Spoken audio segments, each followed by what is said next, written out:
Kurtz, Marketing Director at Workforce Retirement Community, the premier sponsor of CNU's Lifelong Learning Society. I'm in our Wellness Center with our saltwater pool today, where we offer aqua aerobics and free swim options for our residents. Today I have the pleasure of introducing two speakers, both from Riverside Wellness and Fitness Center, Bethany Edge and Hannah Hill. Bethany Edge is the registered dietitian at the Riverside Wellness and Fitness Center. She completed her education at Stephen F. Austin State University in Nacogdoches, Texas, where she specialized in integrated nutrition. Bethany is the proud wife of a United States sailor and mother of an adventurous toddler. In her free time, she enjoys taking her dogs for long walks, exploring Virginia, and reading historical fiction novels. Hannah Hill is the exercise specialist at the Riverside Wellness and Fitness Center. She's been with Riverside for 2 years. Hannah completed her education at the University of North Carolina, Greensboro. Hannah and her husband Austin have a dog named Harley, and in her free time, you can find her doing anything outside, exercising, or eating sushi. Today's lecture will cover setting and achieving goals for healthy living. Great. Thank you for that introduction. I'm Bethany Edge. I'm the dietitian, and it's great to see some of you here. I know we have many more online joining us, and I'm excited to talk to you today. Today, I'm going to specifically talk about starting our wellness journeys. Most of us, for our whole lives, we kind of on and off have these goals to live healthier and really, live our best lives, take care of our bodies. And we can always if pick up where we left off. It doesn't matter how long it's been since oh, cool. It doesn't matter how long it's been since we've set a wellness goal, or maybe we're working on something from New Year's still, or maybe we have some habits we've been keeping for a long time, but we can always learn more. We can always have a fresh start. And today we're going to talk a little bit about just keeping a healthy mindset.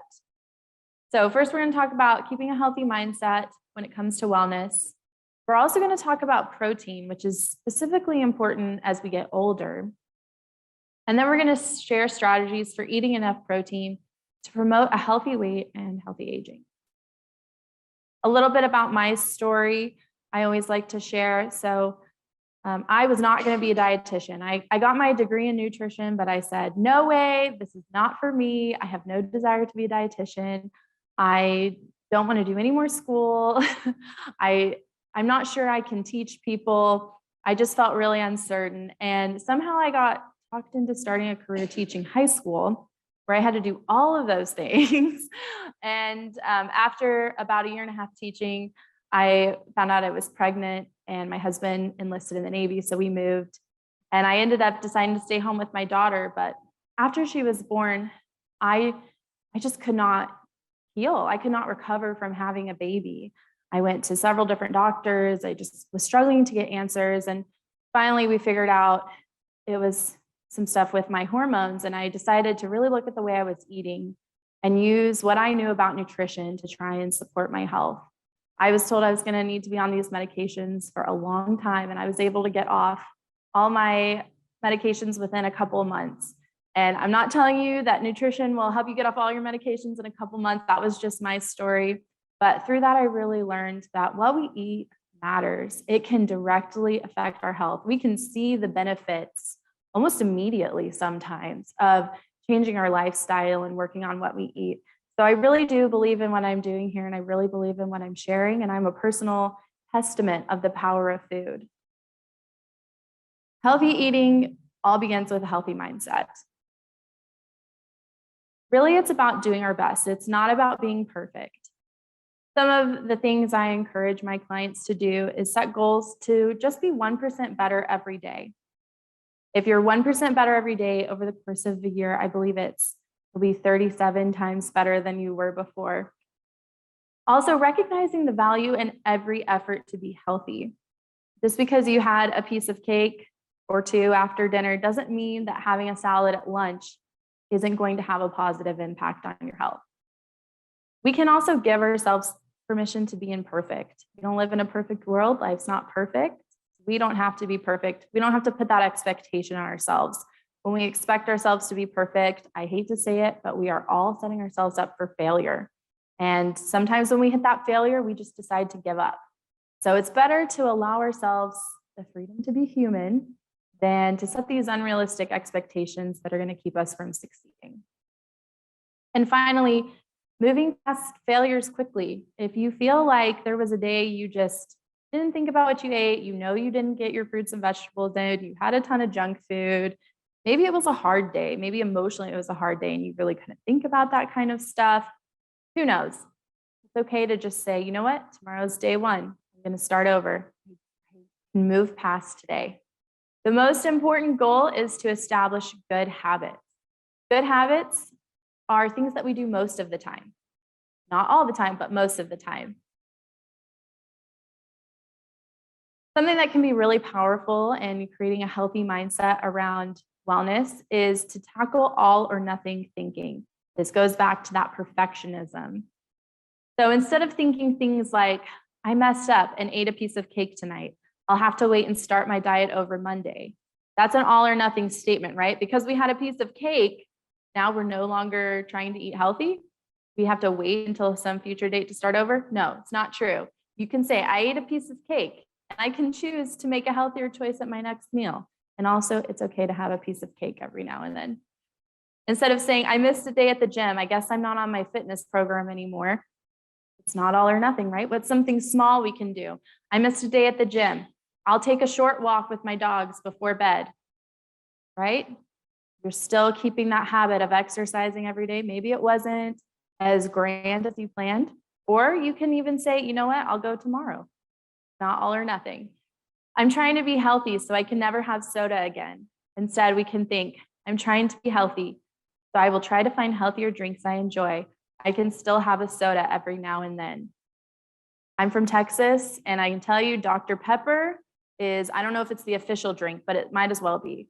And you can take the girl out of Texas. You can't take Texas out of the girl. I still love Dr. Pepper. And every now and then, my husband, he is not committed to giving up soda. So when we go out to eat, I'll have like a few sips of his because this reminds me of home.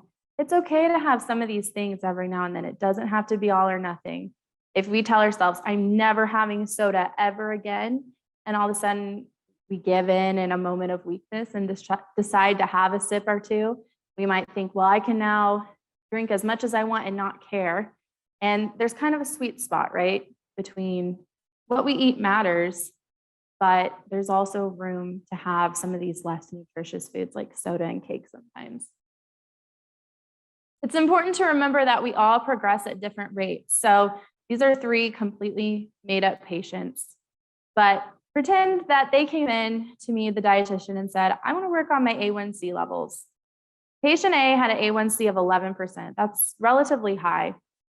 And they were very committed to changing their lifestyle. They made a lot of great changes. And by the end of the year, their A1C was down to 5.6, which is still pre-diabetic, but it's a huge improvement from 11%. Patient B came in with the A1C of 8.6. They really didn't feel like they could make many changes. Maybe they were a truck driver, so they live life on the road. Fast food's just kind of part of the culture, but they committed to stop drinking soda. They were going to cut out the soda. They'll drink water. And his A1C dropped from 8.6 to 7.6. Still diabetic, but it is an improvement. And patient C came in with an A1C of 6.7, which is just barely in the diabetes range.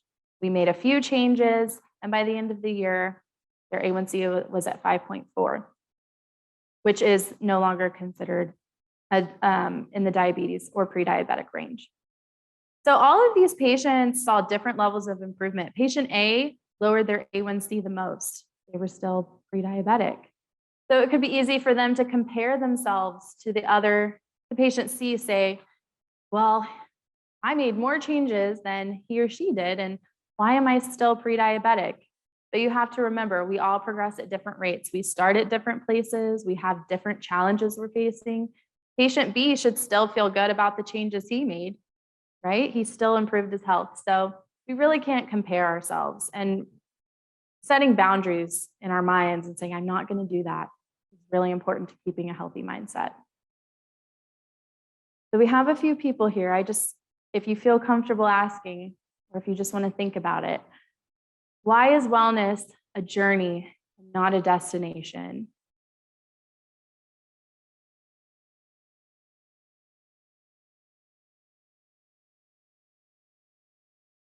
Mhm.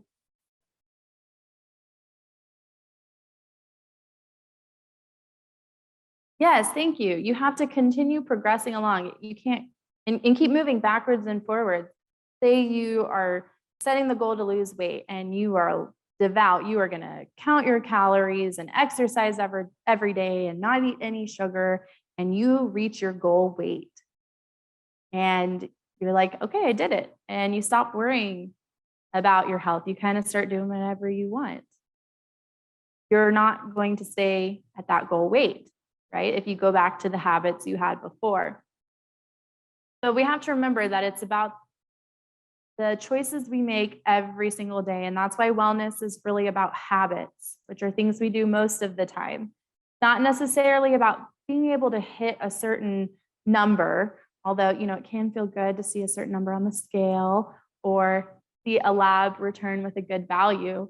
But it's really about learning to do those things every day, at 1% better, one little thing that's going to improve our health every day, and staying with that as best as we can. Next, I'm going to talk a little bit about the power of protein. So if there was one thing that I could tell everyone to do for their health, it would be to get high quality protein. It's my professional opinion that we are beginning to see a little bit of the villainization of protein. We saw it with fats, we've seen it with carbs. I think I'm seeing the beginnings of kind of lessening the role of protein in a healthy diet. And it's really important. There's even some research that shows as we get older, having enough protein is going to be what preserves our muscles, keeps us strong, keeps us independent, keeps us able to move. So it's really important. Protein has a couple of superpowers. First off, it helps us stay fuller longer. And this is because it increases peptide YY. This is the hormone that helps us feel full after we eat. It keeps us satisfied, keeps us from going back and eating more. And it reduces ghrelin, which is our hunger hormone. So protein really is what keeps us full after a meal. If you've ever eaten and you're like, man, I ate a lot of food, but I just want to keep eating. I feel kind of this hunger, and it doesn't really make sense. It's probably because you didn't eat enough protein. So instead of going and getting a piece of bread or whatever, reach for the chicken, reach for the peanut butter, reach for the cheese. You want to eat a protein-rich food. Like I mentioned, protein can protect and build lean muscle mass. So very important as we get older again. And it may promote healthy weight loss. Sometimes when we lose weight, especially as we get older, we can lose muscle instead of fat. And we might feel that we're getting weak. The number on the scale is going down, but when we look at ourselves, we don't look healthy. We may see signs of muscle wasting, which would mean maybe indents at the temple area. You might not feel as strong or have as much energy. And that's because we're losing the wrong kind of weight. So eating enough protein when we are trying to lose weight or just maintain a healthy weight is really key because, again, it protects and builds lean muscle mass. And that is what we want to preserve. How much protein do we need? Recommendations that I've seen for older adults kind of range between 20 to 30 grams. I personally like to recommend on the higher side of the spectrum, and this is grams per meal, just to clarify. So 25 to 30 grams per meal, that's probably going to be one serving of meat, which is about 3 ounces cooked or a quarter pound-ish raw. And then you can supplement it with some whole grains, some beans, dairy products like cheese, which are recommended at every meal, can also provide some protein. And the best sources of protein, which I recommend getting the majority of our protein from, are going to be lean meats. So things like lean beef, pork, if you have a hunter in your family, any kind of game meat, poultry, which is going to be chicken and turkey, Again, if you have a hunter, maybe if he hunts birds or she hunts birds, something like that. Fish, eggs, and dairy products. The reason these are superior is that they're kind of pre-assembled. So all proteins are made of something called amino acids. I want you to think about Legos. So when you pull out a set of Legos, they're different shapes, different colors, and when you put them together, they create something creative and unique and interesting. So amino acids are kind of like those Legos. They're all different. When we eat animal proteins, it's like the pre-assembled Lego project, right? Maybe not as fun for the children in our lives to put together, but for our bodies, it saves some energy. When we get our protein from plant sources like beans, whole grains, nuts, and seeds, which are all very important foods to include in our diet, they have lots of great nutritional value, and the protein that they provide is valuable, but it's not always in that pre-assembled form. Our bodies are going to have to break it down and reconfigure it to make it what we need. So we want to get a mix. One's not totally superior to the other. You can't cut one out. But I would say, half or more from animal sources is really important. If you want to know, looks like the slide got a little adjusted when I put it in this template. Okay, ignore the red boxes. If you want to know how much protein's in your food, you can always look at the nutrition facts label. So if you come and look down here, it lists calories, total fat, cholesterol, sodium, total carbohydrate, and then in bold at the very bottom before this line, it says protein. So product A has 3 grams of protein per serving. That would be kind of a low protein food. Product B has 9 grams of protein per serving. So a little bit higher in protein. You can also look it up online. I like Chronometer. It's a good website, but there's a lot of good websites where you can look up all the nutrition facts on food. Just look up, how much protein's in this cut of meat or in this bowl of beans or this slice of bread, whatever it may be. So here's kind of an example. If you're hearing that recommendation, 25 to 30 grams of protein per meal, 25 if you're a more petite female, 30 if you're a man, and if you have kind of in between, I guess, where if you're not super petite, I guess. So high protein meal would be chicken tacos. So 3 ounces of shredded chicken. This is going to provide 20 grams of protein. 2 corn tortillas. Whole grains have a little bit of protein in them. That's going to be 2 grams. Some guacamole. Not really any protein there, but a little bit. Some shredded lettuce, diced onions, not very much protein between them. Pinto beans, 4 grams. Remember, beans are a decent source. And then a half cup of mixed vegetables. And all in all, this is 28.5 grams of protein. So this is not going to be a huge meal. 2 tacos, a scoop of beans, and a scoop of vegetables. I think that might seem like a lot of food to some people. Just eat what you can, focus on the protein. But I think most of us are kind of eating similar to this. So it's not going to be a ton of food. For snacks, I recommend 10 to 15 grams of protein per snack. So this could look like a half cup of Greek yogurt. Greek yogurt is higher in protein than regular yogurt. A half cup of blueberries and 2 tablespoons of chopped walnuts. Again, nuts offer some protein. And that would be 15 grams of protein. So not a huge snack, right? Pretty reasonable, like a cup of yogurt, some fresh blueberries on top, crumble up a little handful of walnuts. So it really is pretty attainable to get the protein in. It's just making the effort to prioritize it. I want to take a moment and just ask, what are some of the protein foods all of us here enjoy? Cottage cheese, delicious. What else? Peanut butter, yeah. Oh, I have a jar of peanut butter in my office, and that is like my snack. When I'm like, I ate all the food I brought, I'm really hungry, I reach for a spoonful of peanut butter, the perfect snack. Anyone else want to share? So moving forward, I just want to leave you with a few challenges.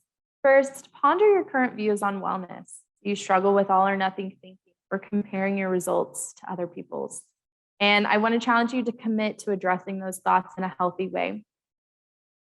Remember, it's not all or nothing. It's about building habits and being 1% better. You have your whole life to work on learning to take care of your body, and none of us are perfect. And then second, I want to challenge everyone to commit to including high protein foods at every breakfast, lunch, dinner, and snack. So if you find that it's hard to eat a large meal, that's okay. Eat what you can, focus on the protein, but make it a priority every time you eat to include some. So for snacks, throw in some cheese, throw in a handful of nuts. I encourage eggs or meat at every meal, and also beans and whole grains. That's all I got for you guys. Does anyone have any questions they want to ask? Or I know we have probably some people commenting in online. A1C, hemoglobin A1C, this is usually what we use to diagnose diabetes or prediabetes. So it measures basically glucose levels in our blood over the last 3 months. And there's a lot more chemistry that goes into it that I won't go into, but it's pretty common. It's an important part of routine blood work, especially as we get older.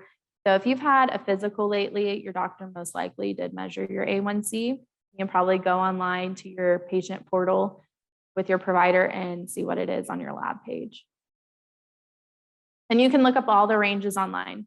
Yes, ma'am. Thank you. And one thing you can look up, there's a really great like a plate map on the American Diabetes Association, and it recommends a half plate of vegetables. And then you have your serving of meat and a serving of carbohydrate. And that could be something you could look into, and could still kind of allow you that freedom during the holidays to have a piece of cake, but make sure you're getting all that nutrition you need from fruits and vegetables, because that's what's really kind of hurting a lot of people as far as their nutrient levels, is not getting the fruits and vegetables. And it's hard. You know, we all have to find things we like. We have to figure out how to cook them. But that could be something to look into as well. I saw a question over here. Yes, read your labels. It might be helpful to kind of count your protein for a couple days or weeks till you get the hang of it. But I think that protein's a really important place to start with trying to work on our diets, just because it really controls our feelings of fullness. So a lot of people, they want to clean up their diet. They want to cut down on sugar. They want to cut down on refined carbs. Then they find that they're just like so hungry all the time. And what do? It drives us back. I've been there too. I grew up in a fast food family, y'all. Like, my mom cooked spaghetti and chili, and that was like it. Okay, we ate out every other meal. So I've been on this journey myself. I'm still on it. And I know that feeling. And that's why it's so important to start with protein and stabilize your appetite. And then we can kind of start cleaning out the sugar, adding in more vegetables. All of those things are still important. Protein's not going to solve everything, but this is a good first step. And that's why I chose to share this today, because I wanted to leave you with something going to be a good first step. It's going to lay that foundation to continue adding healthy habits, having a healthy mindset, eating enough protein, really what can get you going and set you up for success in all of the other habits you choose to add in. Any other questions? Thank you guys for your time. It was so great to share with you.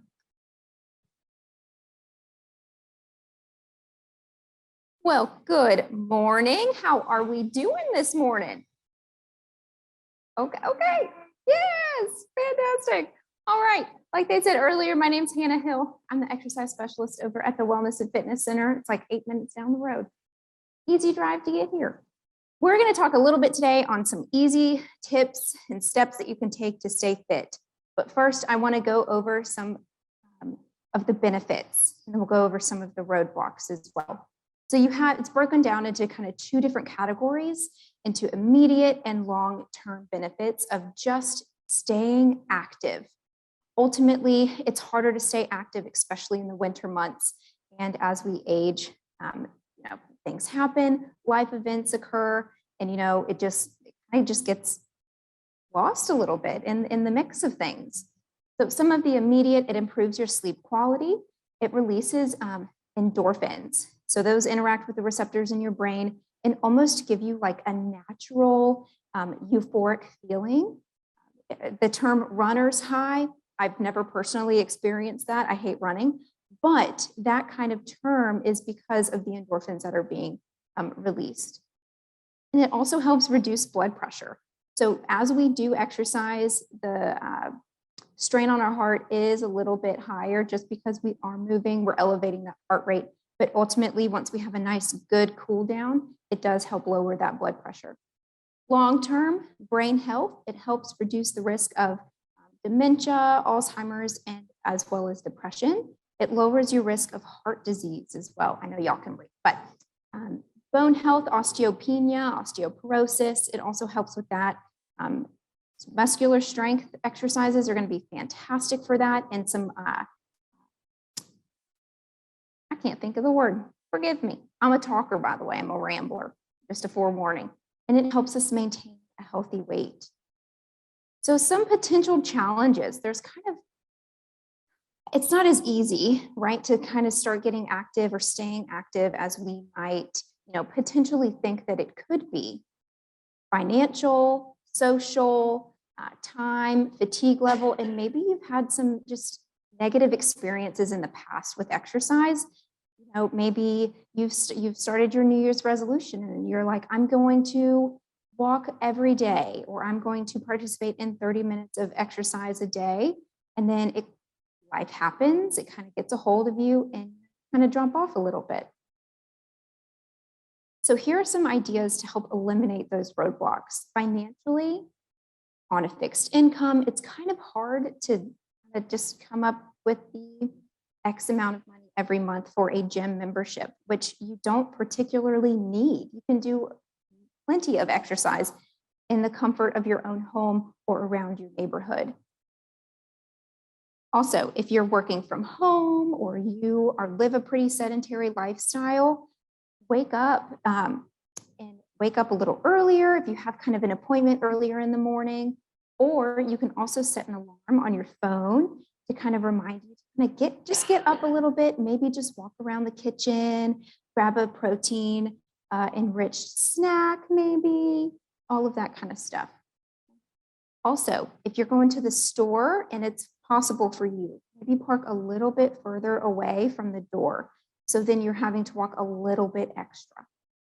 Social, it always helps to have someone to keep you accountable, because if you're trying to do it for yourself, like, you know what, I'm going to do this, but then appointments come up, family comes in town, and you don't have someone to kind of be like, hey, I thought we were going to go on our walk today. It's going to be like, you know what, I can go on my walk tomorrow. You kind of have that system there. So if you have an old coworker or a coworker now, or even if you have family with you, your spouse, your kids, that kind of stuff, to kind of make it a family affair. Time, especially if you're working. I am an early riser, but I refuse to wake up any earlier than I already do. So I'm not too particularly much of a fan of waking up earlier, but wake up earlier, bring your clothes with you to whatever appointment you're going to be going to. So then if you have that gym membership, you're able to go on your way home. Because myself, if I go home, I'm not going back out after a long day of activities. That's all I'm saying. You can also split it up into 10-minute bouts of time. Ultimately, we want to get about 30 to 60 minutes per day. We'll go over the recommendations in a bit, but you can break that up into 10 minutes. So if you have a show you're watching, you can get up every commercial and kind of just walk around just every commercial in the show. Fatigue level, you can walk on your lunch if you're eating lunch at home, and past experiences. We'll go over this a little later, but setting goals and realistic goals. Give yourselves little wins. Make them smart, make them attainable, and also make sure they're manageable. So we're going to kind of compare a little bit. The recommendations, the ACSM, American College of Sports Medicine, they give out their recommendations every 8 or so years, and these are it. So I'm going to compare it for an adult and then an older adult. It doesn't really change that much. Right? So at least 150 minutes of moderate activity a week. Or 75 minutes to 150 minutes of vigorous activity. And this is spread throughout the week. So you don't have to, cram all of this in one day. Resistance training. So we're helping with our bone health as well. 2 or more days a week. And we want to make sure we alternate kind of major muscle groups. And then flexibility as well, making sure that we are able to recover a little bit faster. So these are for older adults. They are considered 65 and above. These are the recommendations. So really, if you look at it, it's not that different. You just have to add a couple more things. Balance, that's huge, right? Like stepping up on a curb can be just a little bit more harder. Trying to bend down and pick up something off of the floor gets harder to do. Getting in and out of a chair, that kind of stuff. And then we have to consider chronic conditions. So arthritis, diabetes, high blood pressure, that kind of stuff. We also have to take those into account a little bit here as well. These are just some great top 10 benefits of cardiovascular exercise. It's a good little graphic. I think it's a little bit more enjoyable to look at than a boring PowerPoint slide. So I added this on here for you. It also increases skin health, regulates your heart health, and promotes brain growth. Some resistance training. I think a lot of people kind of forget about that portion of your fitness, your health, making sure that we're maintaining and increasing our muscle mass. It's going to help with resiliency. It's going to help us with our activities of daily living so that we're able to be more independent longer. Now, with determining how hard we're working, there's a couple different ways to do that. So this is particularly geared more for your cardiovascular training. So for your older adult population, 65 and above, you honestly want to kind of see where you are now. You don't want to push it too much, especially if we're wanting to make this a lifestyle change and we're kind of wanting to stick with it a little bit. We have to kind of see where we are now. We don't have to make these crazy expectations. So a couple ways to do that is an RPE scale, rate of perceived exertion. And you can see that here. This one's on a 1 through 10 scale. For a moderate intensity, we want to be in that green category, a 4 to a 6. If we're working a little bit harder, we want to be in that yellow, 7 to 8. If we get really too much higher than that, we could, potentially run into, having to immediately stop. We're getting a little too overworked. We want to make sure that we can do this for at least 10-minute bouts. But if we're trying to make it a little longer, we want to make sure we're in a good category to make sure we can increase that endurance. Another way is heart rate. Now, with heart rate, it's kind of hard to determine if you don't have a watch or a heart rate belt on or stuff like that, or a pulse oximeter that also takes your heart rate with it. Also, medications can cause your heart rate to stay low. So if you're on a beta blocker, for example, your heart rate's going to stay pretty low. So you want to kind of stay away from the heart rate portion. We also have a talk test. So like I'm talking to y'all right now, probably very fast and rambling a little bit. I am not working very hard. I'm really not working at all. If I were to exercise at a moderate level, I would be able to say just like a full sentence and then I would need to take, a breath. However, if we're working at a vigorous intensity, you would maybe be only say like 1 or 2 words at a time. That's a kind of easy way to do it if you're out and about or you're walking around your neighborhood with a friend, right? That accountability buddy there. That's kind of a good way to kind of gauge it there. Where in the world do I start? I feel like that is like the number one question. where do I start? I don't know what to do. What is safe for me to do? Right? You're a little bit worried about certain things. Goals, SMART goals. So how I was saying earlier, we want to make sure they're attainable, all of that kind of stuff. So let's say, for example, you think you walk about 5,000 steps a day. Pretty good. But ultimately, we kind of want to make a little bit of a change with our activity level a little bit. We want to increase it. So let's say we want to make it specific. Okay, so we currently are at 5,000 steps a day. Let's say we want to increase it to 8,000.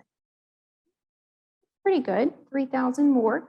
We can be more intentional with maybe parking further away from the stores, stuff like that. You came up with a goal. What are the steps that you're going to take in order to make that happen? So are you going to come and walk or go exercise with a friend? Are you going to get your family involved? Are you going to log it in a journal or on an app? What are you going to kind of have that accountability? And then when do you want to hit it by? Right? It's always good to have a good set date to make it timely. And then all together, I want to increase my steps per day from 5,000 to 8,000.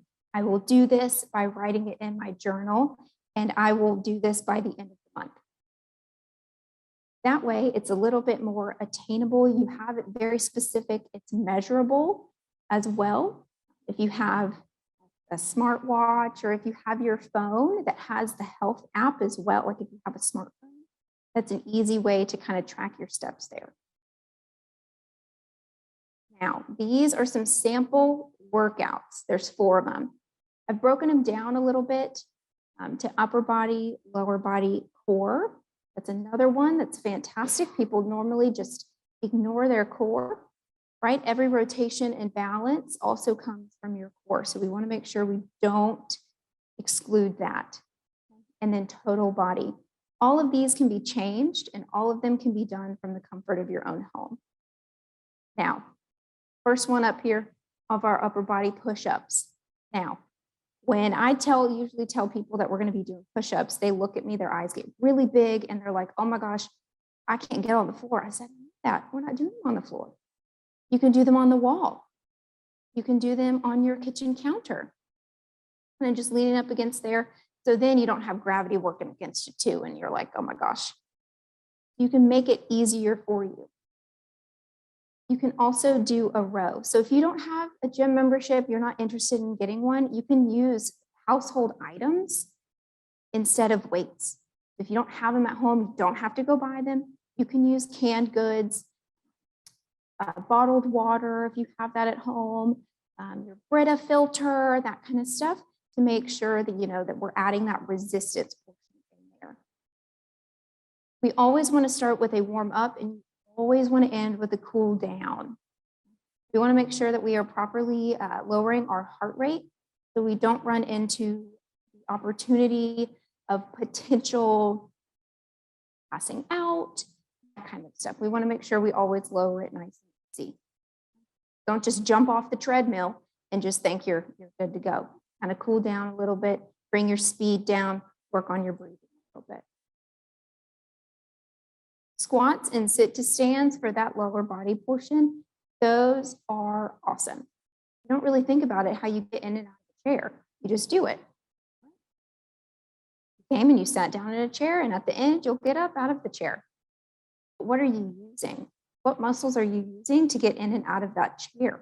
You do it multiple times a day. We don't really think about it. Your legs. Some people use their lower back. Especially if they have lower back pain, you really want to make sure you're using your glutes. We want to make sure we have a good, steady, it helps with balance as well to keep your feet about shoulder width apart because you have a bigger base of support. And then you also want to make sure you squeeze those glutes getting up. It's going to help your lower back, push into the heels.